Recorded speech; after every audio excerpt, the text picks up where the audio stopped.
Narito ang isang kanta na tumatalakay sa mga pangungulunan.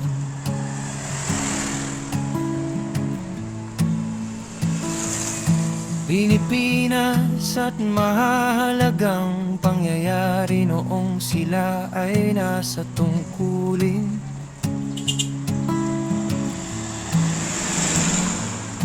Ang tono nito ay parang awiting bayan na madaling awitin.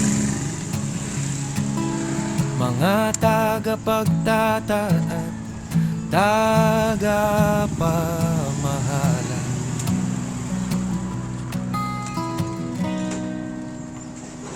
Unang saknong mula sa pagsibol ng kalayaan, si Emilio Aguinaldo ang unang humawak ng pamunuan. Idineklara ang ating bansa na malaya na. Sa Kawit Cavite noong ikalawang Hunyo pa, dumating si Manuel L. Quezon, ama ng wikang pambansa. Ipinaglaban ang karapatan, pinatibay ang ating bansa. Noong panahon ni Jose P. Laurel, digmaan ay naghari, ngunit pinanatili ang dangal, hindi nagpadala sa takot at bighati. Korong mga pangulo, mga gabay sa ating daan, bawat isa ay may kwento, may ipinamana sa bayan. Sa tuwid o magulong landas na tinahak nila, ang kasaysayan ay nagpapakilala sa ating tunay na halaga. Ikalawang sakno, si Sergio Osmeña ang namuno matapos ang digmaan. Bumuo muli ng buhay, ibinalik ang pag-asa at kasiyahan.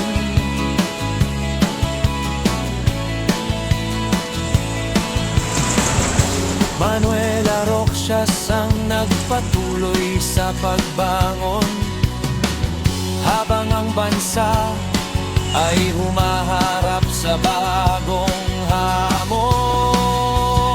Elpidio Quirino ay nagtaguyod ng kapayapaan.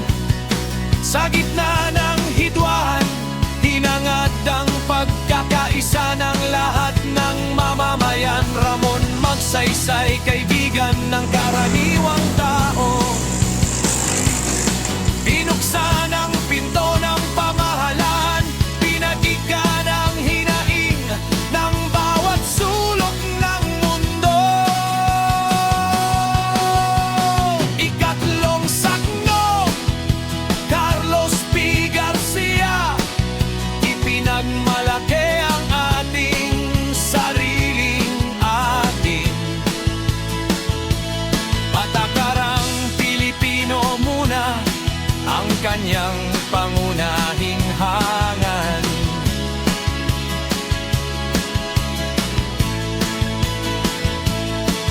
Diosdado Macapagal, nagpalawak ng sakop ng ating bayan. Ipinagdiwang ang kalayaan sa tamang petsa at tamang paraan. Ferdinand Marcos Sr., mahabang panahon na namuno. May mga proyektong itinayo, ngunit may panahong madilim din ang naging kwento.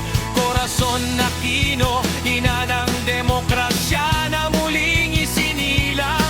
Binalik ang kalayaan, tinapos ang mahabang panahon ng pang-aapi at kalituhan. Ikaapat na saknong, Fidel V. Ramos, nagtagumpay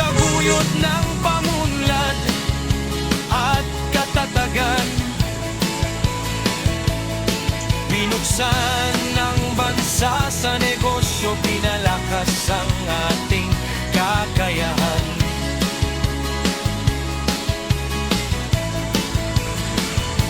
Joseph Estrada, kilala sa pagiging kaibigan ng mahihirap.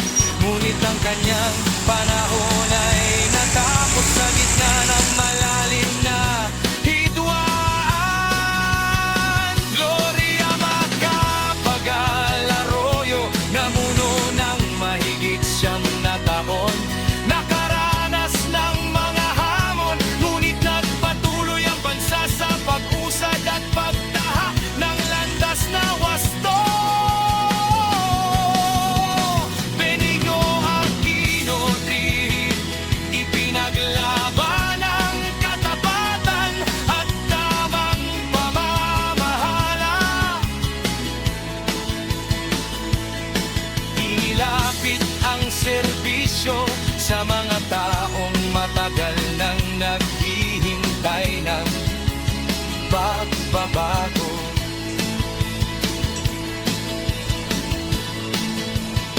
Ikalimang saknong Rodrigo Duterte mula sa timog ay dumating upang mamuno.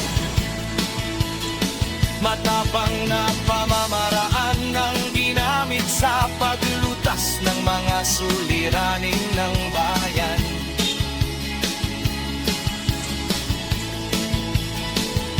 Ngunit marami ring pagbabago ang nangyari sa ating mga